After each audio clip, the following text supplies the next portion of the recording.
friends, it's Kim from Exquisitely Unremarkable, and today I'm here to talk to you about paint by numbers.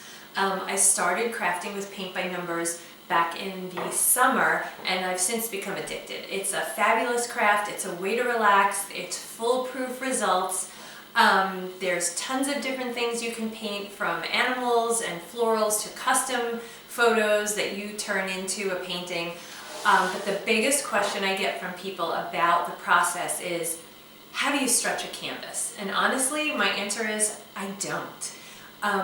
I order mine from Winnie's Picks, and they come in these beautiful canisters, and they just unroll so there's no wrinkles, bumps, or seams anywhere in them, and I like to keep it that way.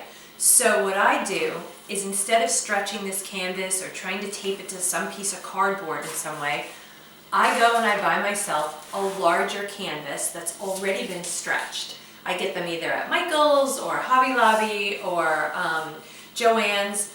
I always use my 40% off coupon, and honestly, I've only had to buy one, because what I do is I take my canvas and I place it over this stretched canvas, and then I get blue painter's tape and I just rip off a piece. Your tape can be either the thick kind, like I happen to have at home because we were doing painting, or the thinner kind.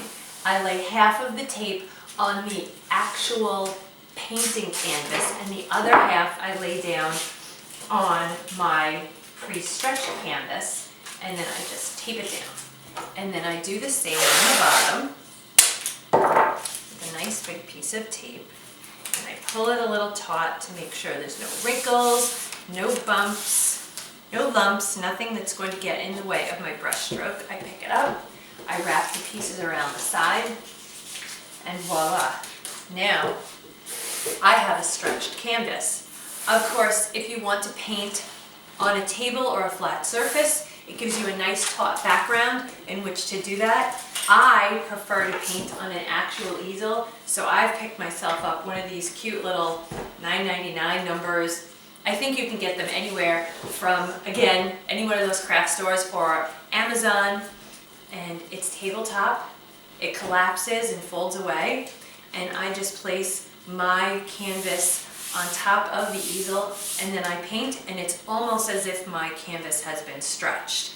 And if the tape runs out in the middle, I just retape it. I actually don't usually have those difficulties, and then when I'm done, I can frame it any way I want to, and I don't have to worry about the fact that it has been on a stretched canvas. But this is what I do, super simple, takes me like 2 minutes that you just saw it, very inexpensive. Any kind of masking tape or painter's tape will do.